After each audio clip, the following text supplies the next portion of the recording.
Trump പ്രസിഡന്റായി ചുമതലയേൽക്കും മുമ്പേ തന്നെ അമേരിക്ക തല്ലിപ്പിരിയുമോ? ഇത് ചോദിക്കാൻ തക്കതായ കാരണമുണ്ട്. അതായത് പനാമ കനാലിനെ വിടാതെ മുറുകെ പിടിച്ചിരിക്കുകയാണ് ട്രംപ്.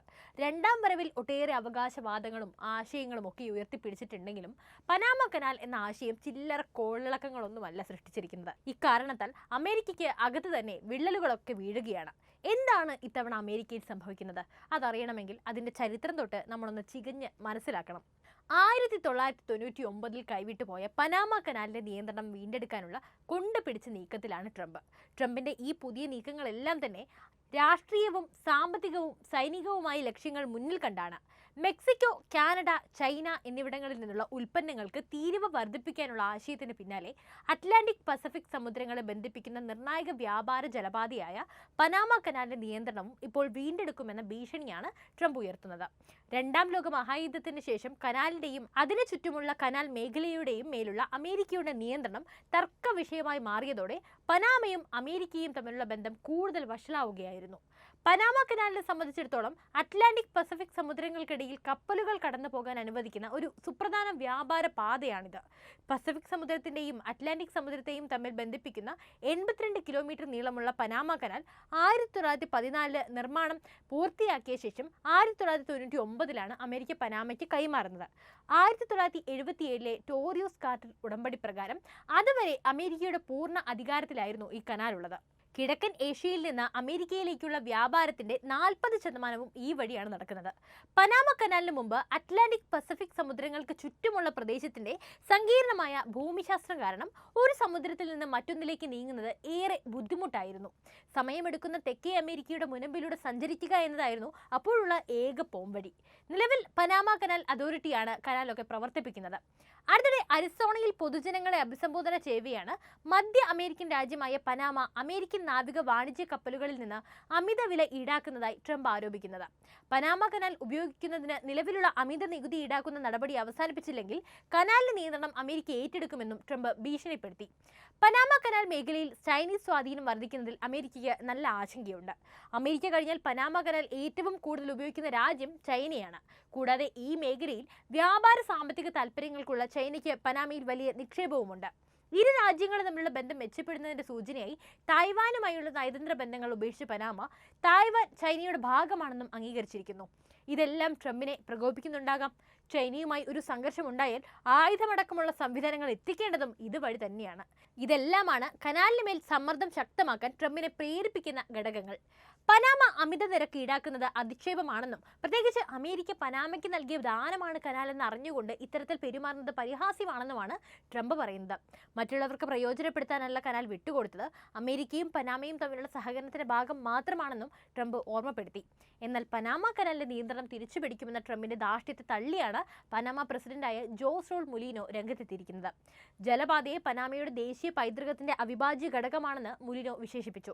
അതിന്റെ ഉടമസ്ഥാവകാശം ചർച്ചകൾക്ക് വിധേയമല്ലെന്നും അദ്ദേഹം ഊന്നി പറഞ്ഞു. രാജ്യത്തിന്റെ രക്തവും വിയർപ്പും കണ്ണീരും വീണ പനാമിയൻ കനാലിനെ കുറിച്ച് ഒരു തരത്തിലുള്ള ചർച്ചയ്ക്കും താൻ തയ്യാറല്ലെന്നും അദ്ദേഹം അമേരിക്കയെ ഓർമ്മപ്പെടുത്തി. കനാലിന്റെ നിയന്ത്രണം തെറ്റായ കരങ്ങളിൽ എത്തുന്നത് തടയുമെന്നാണ് ട്രംപ് പറയുന്നത്. ഇതിലൂടെ ട്രംപ് ലക്ഷ്യമിട്ടത് ചൈനയെ തന്നെയാണെന്നത് വ്യക്തവുമാണ്. എന്നാൽ ട്രംപ് ആരോപിക്കുന്ന തരത്തിൽ പസഫിക് അറ്റ്ലാന്റിക് സമുദ്രങ്ങളെ ബന്ധിപ്പിക്കുന്ന കനാലിൽ ചൈനയുടെ ഇടപെടൽ ഇല്ലെന്ന് വാർത്താ സമ്മേളനത്തിൽ സംസാരിക്കവേ മുലിനോ വ്യക്തമാക്കി. ജലപാതയിൽ പനാമയുടെ പരമാധികാരത്തെ പിന്തുണച്ച മറ്റ് ലാറ്റിൻ അമേരിക്കൻ നേതാക്കളും അമേരിക്കയെ തള്ളുകയും മുലിനോയുടെ നിലപാടിനെ പിന്തുണയ്ക്കുകയാണ് ചെയ്തത്. Panama canal പനാമയുടേതാണ്.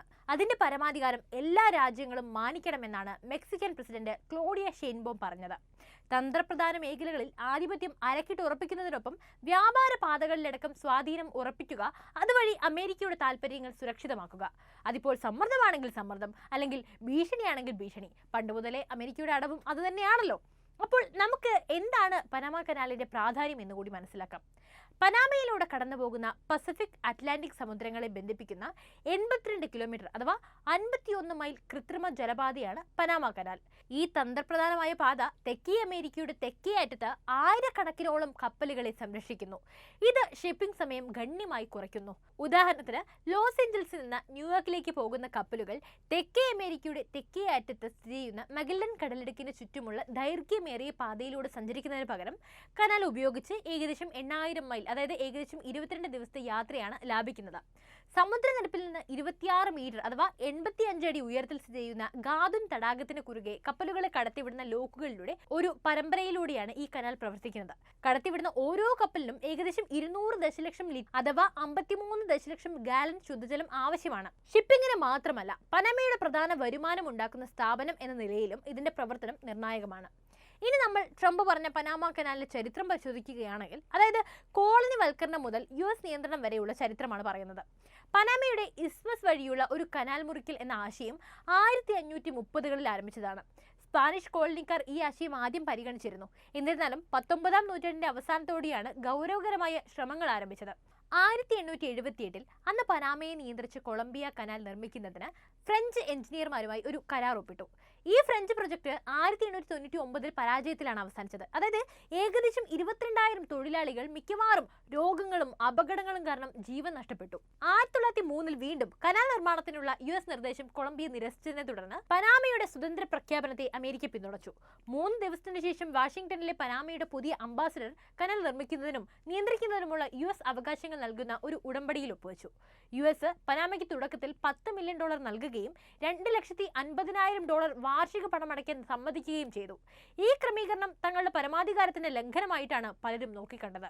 ആഫ്രോ പനാമിയൻ കരീബിയൻ തൊഴിലാളികൾ ഉൾപ്പെടുന്ന ഒരു തൊഴിൽ ശക്തിയുള്ള US എഞ്ചിനീയർമാർ 1914 കനാലിന്റെ പണികൾ പൂർത്തിയാക്കി. എന്നിരുന്നാലും അതിന്റെ നിർമ്മാണത്തിനിടെ 5000-ലധികം തൊഴിലാളികൾ മരിച്ചു.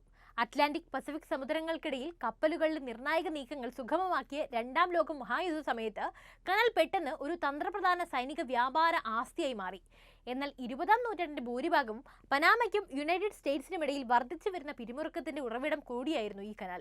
പ്രത്യേകിച്ചും 1956 സൂയിസ് കനാൽ പ്രതിസന്ധിക്ക് ശേഷം ഈ പ്രധാന ഷിപ്പിംഗ് റൂട്ടുകളുടെ നിയന്ത്രണത്തിന്റെ ഭൗമരാഷ്ട്രീയ ശക്തിയെ എടുത്തു കാണിച്ചു. കനാലിന് മേലുള്ള US നിയന്ത്രണം പനാമയിൽ കൂടുതൽ ജനപ്രീതിയില്ലാത്തതായി തീർന്നു. ഇത് പ്രതിഷേധങ്ങൾക്കും കൂടുതൽ പരമാധികാരത്തിനുള്ള ആവശ്യങ്ങൾക്കും കാരണമായി. പനാമിയൻ നേതാവായ ഒമർ ടോറിജോസുമായി ടോറിജോസ് കാർട്ടർ ഉടമ്പടിയിൽ ഒപ്പുവെച്ചു. ഈ ഉടമ്പടികൾ പനാമയ്ക്ക് കനാലിന് മേൽ പൂർണ്ണ നിയന്ത്രണം നൽകി. അതിന്റെ സ്ഥിരമായ നിഷ്പക്ഷത ഉറപ്പാക്കുകയും ആവശ്യമാണെങ്കിൽ US ഇതിനെ പ്രതിരോധിക്കുന്നത് തുടരുമെന്ന് വ്യവസ്ഥ ചെയ്യുകയും ചെയ്തു. 1999 ഡിസംബർ 31 പനാമ കനാലിന്റെ നിയന്ത്രണം പൂർണ്ണമായും ഏറ്റെടുത്തു. അതിനുശേഷം അത് പനാമ കനാൽ അതോറിറ്റിയാണ് കൈകാര്യം ചെയ്യുന്നത്. എന്തായാലും സമീപ വർഷങ്ങളിൽ കാലാവസ്ഥാ വ്യതിയാനവും ആവർത്തിച്ചുള്ള വരൾച്ചയും പോലെയുള്ള പാരിസ്ഥിതിക ഘടകങ്ങൾ കനാലിനെ പോറ്റുന്ന തടാകങ്ങളിലെ ജലനിരപ്പ് കുറച്ചു. ഇത് പ്രവർത്തന നിയന്ത്രണങ്ങളിലേക്ക് നയിക്കുന്നു. നഷ്ടമായ വരുമാനം നികത്താനും ആഗോള വ്യാപാരത്തിൽ നിന്നുള്ള വർദ്ധിച്ച ആവശ്യം നിയന്ത്രിക്കാനും കനാലിന്റെ അതോറിറ്റിക്ക് ട്രാൻസിറ്റ് ഫീസ് ഉയർത്തേണ്ടി വന്നു. ഈ ഫീസുകളും കനാലിന് സമീപം വളരുന്ന ചൈനീസ് സ്വാധീനത്തെക്കുറിച്ചുള്ള ആശങ്കകളും ഡൊണാൾഡ് ട്രംപിന്റെ സമീപകാല ഭീഷണി വരെ കാര്യങ്ങൾ എത്തി നിൽക്കുകയാണ്. എന്തായാലും ഒരു കാര്യം പറഞ്ഞ് അവസാനിപ്പിക്കാം. പനാമ കനാൽ എന്നത് ഏറെ നിർണായകമായ പ്രാധാന്യം അർഹിക്കുന്ന ഒരു ഇടം തന്നെയാണ്. അതായത് 1999 പനാമ കനാലിന്റെ പൂർണ്ണ നിയന്ത്രണം വീണ്ടെടുത്തത് മുതൽ ആഗോള വ്യാപാരത്തിൽ അത് ഒരു നിർണായക പങ്ക് വഹിക്കുന്നു. 2007 പനാമ വലിയ കപ്പലുകൾ ഉൾക്കൊള്ളുന്നതിനുള്ള ഒരു വലിയ വിപുലീകരണ പദ്ധതി ആരംഭിച്ചിരുന്നു. ഇത് 2016 പൂർത്തിയാക്കി. അന്താരാഷ്ട്ര വാണിജ്യത്തിൽ അതിന്റെ പ്രാധാന്യം കൂടുതൽ വർദ്ധിപ്പിക്കുകയും ചെയ്യുന്നു. പനാമ കനാൽ ദീർഘകാലം ഭൗമരാഷ്ട്രീയ പിരിമുറുക്കത്തിന്റെയും ആഗോള വ്യാപാരത്തിലെ അടിസ്ഥാന സൗകര്യങ്ങളുടെ ശക്തിയുടെയും പ്രതീകമാണ്. കൊളോണിയൽ കാലഘട്ടത്തിലെ ഉത്ഭവം മുതൽ US വിദേശ നയത്തിന്റെ കേന്ദ്ര ബിന്ദുവായി ഇപ്പോൾ പനാമയുടെ പ്രധാന സാമ്പത്തിക സ്രോതസ്സുമായി നിലയുറപ്പിക്കുന്നു. ഇത്രയും കാലത്തിന്റെ ഇടയ്ക്ക് ഒരുപാട് ആഗോള ശക്തികൾ അതിന്റെ തന്ത്രപരമായ പ്രാധാന്യത്തിന് അവകാശവാദം ഉന്നയിക്കുന്നതും കനാൽ കണ്ടു. അതിന്റെ മേൽ നിയന്ത്രണം തിരിച്ചുപിടിക്കുമെന്ന ഡൊണാൾഡ് ട്രംപിന്റെ ഭീഷണി വരെ എത്തി നിൽക്കുന്നു. നടപടിയെടുക്കാൻ സാധ്യതയൊന്നും ഇല്ലെങ്കിലും അന്താരാഷ്ട്ര ബന്ധങ്ങളിലും ആഗോള വാണിജ്യത്തിലും ഈ ജലപാതയുടെ തുടർച്ചയായ പ്രാധാന്യം എടുത്തു കാണിക്കുകയാണ്. അപ്പോൾ ട്രംപിന്റെ ഈ ആരോപണങ്ങളോടുള്ള നിങ്ങളുടെ പ്രതികരണം എന്ത് തന്നെയായാലും കമന്റ് ചെയ്യൂ. അതോടൊപ്പം ഈ അറിവുകൾ എല്ലാവരിലേക്കും എത്താനായി വീഡിയോ ലൈക്ക് ചെയ്യാനും ഷെയർ ചെയ്യാനും ശ്രദ്ധിക്കുമല്ലോ.